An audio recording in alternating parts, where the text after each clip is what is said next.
নমস্কাৰ, স্বাগতম জনাইছোঁ মোৰ অন্য এটা ভিডিঅ'লৈ। আশা কৰোঁ শুনি কিনে খুবেই ভাল পাব আৰু ভাল পালে লাইক এটা কৰিবলৈ নাপাহৰিব।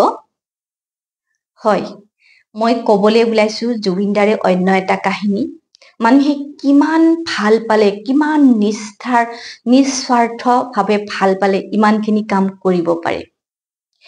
কোনোবা এখন ষ্টেজৰ কথা, তেওঁ সংগীত পৰিৱেশন কৰি আছিলে আৰু কোলাত কেঁচুৱা এটা লৈ মহিলা এজনী ষ্টেজলৈ উঠি আহিছিলে আৰু কৈছিলে কেঁচুৱাজনীৰ 2 বছৰ হ'ল আৰু 2 বছৰে তেওঁ নামকৰণ কৰা নাছিলে, যাৰ বাবে দাদা গণকো হ'বলগীয়া হৈছিলে।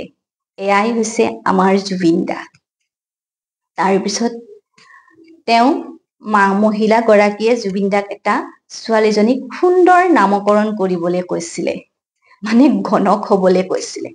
তেওঁ ধুনীয়াকৈ হাঁহি মুখেৰে নাম দিছিলে পানচৈ। আৰু এই পানচৈ নামটো দি মাকে তেতিয়া ক'লে, আপোনাক যে মই নামকৰণ কৰিবলৈ দিছোঁ আৰু 2 বছৰে যে এই ছোৱালীজনীৰ মই নামকৰণ কৰা নাছিলোঁ, ইয়াৰ কাৰণ আপুনি জানেনে? জুবিন দাই ক'লে, নেজানো, মই কেনেকৈ জানিম? তেতিয়া মহিলাগৰাকীয়ে ক'লে, 2 বছৰ আগৰ কথা, তেতিয়া মই প্ৰেগনেণ্ট আছিলোঁ আৰু কোন জেগাত মোৰ মনত নাই, কোনোবা এখন প্ৰগ্ৰেমত জুবিন দাৰ প্ৰগ্ৰেম আছিলে, সংগীতানুষ্ঠান আছিলে আৰু মহিলাগৰাকীয়ে জুবিন দাক ইমানেই ভাল পায়, তেওঁ প্ৰেগনেণ্ট থকা সময়তো জুবিন দাৰ প্ৰগ্ৰেম চাবলৈ আহিছিলে। তেওঁ হয়তো সেইখিনি সময়ত প্ৰগ্ৰেম চাবলৈ আহিবলৈ নালাগিছিলে, কিন্তু তেওঁ ইমান ভাল পায় সেই মানুহজনক, সেই নিস্বাৰ্থ মানুহজনক, যাৰ হাঁহি, যাৰ চকুৰ চাৱনি, যাৰ কথা কোৱাৰ ষ্টাইল, যি সহজ সৰল মানুহৰ লগত সততে মিলি যাব পাৰে, এনেকুৱা এজন মানুহক কোনেনো ভাল নোপোৱাকৈ থাকিব পাৰে? হয়তো সেই মহিলাগৰাকীও সিমানখিনিয়ে ভাল পাইছিলে আৰু তেওঁ প্ৰেগনেণ্ট থকাৰ পিছতো তেওঁ জুবিন দাৰ সংগীতানুষ্ঠান চাবলৈ আহিছিলে। তেওঁ কৈছে যে সিদিনাখন অত্যন্ত ধুমুহা বৰষুণ আছিলে আৰু সেই সংগীতানুষ্ঠান চাই থকাৰ সময়তে মাইকীজনীৰ পেটৰ বিষ আৰম্ভ হৈছিলে আৰু উপায় নাপাই তেওঁক জুবিন দাই সংগীতানুষ্ঠান পৰিৱেশন কৰি আছে ষ্টেজত আৰু ষ্টেজৰ তলত মহিলাগৰাকীক সোমাই দিয়া হৈছিলে আৰু সেইখন ষ্টেজৰ তলতে মহিলাগৰাকীয়ে এজনী কণমানি মৰম লগা ছোৱালীক জন্ম দিছিলে আৰু তেওঁ সেই 2 বছৰে ছোৱালীজনীৰ সেইকাৰণে নামকৰণ কৰা নাছিল।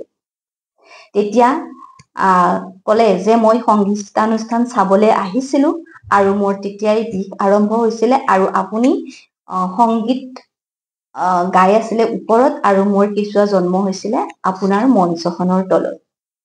এতিয়া জুবিন গাৰ্গ দাদাইও অকণমান হাঁহিছিলে আৰু কৈছিলে, তুমিনো কিয় চাবলৈ আহিব লাগিছিলে? তেতিয়া মাইকীজনীয়ে কৈছিলে, মই আপোনাক অত্যন্ত ভাল পাম আৰু আপোনাৰ সংগীতানুষ্ঠান বুলি কোৱাৰ পিছতে মই নিজকে চম্ভালিব নোৱাৰিলোঁ আৰু আৱেগৰ বশৱৰ্তী হৈ মই মঞ্চলৈ বিহু চাবলৈ আহি গৈছিলোঁ। সেয়েহে মই 2 বছৰে মই নামকৰণ কৰা নাছিলোঁ আৰু আপোনাৰ হাতনে মই নামকৰণ কৰিম বুলি কিনে মই মনতে ভাবি লৈছিলোঁ। সেয়েহে আজি আপুনি নামকৰণ কৰিলে আৰু গণকৰ ভাৱ প্ৰদৰ্শন কৰিলে। এয়াই হৈছে আমাৰ জুবিন দা। এনেকুৱা নিস্বাৰ্থভাৱে সকলোকে ভাল পাইছিলে আৰু সকলোৱে তেওঁক ভালো পাইছিলে। সেয়েহে তেওঁ গণকৰ ভূমিকাও গ্ৰহণ কৰিবলগীয়া হৈছিলে। সেই পানচৈ নামটো লৈ পেলাই মহিলাগৰাকীয়ে আনন্দ মুখেৰে গুচি গৈছিলে আৰু এতিয়া সেই পানচৈ গৰাকী ডাঙৰ হৈছে হ'বলা।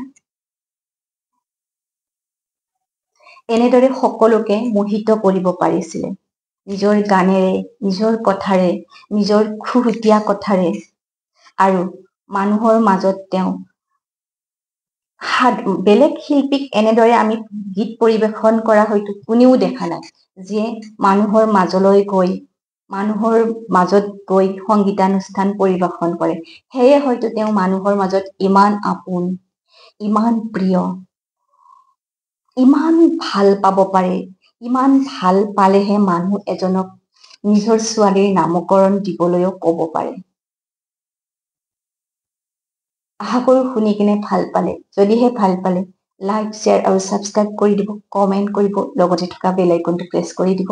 আজিলৈ আহিছো, লগ পাম আন এটা ভিডিঅ'ত। তেতিয়ালৈ সুস্থ থাকক, সুখত থাকক। Bye bye.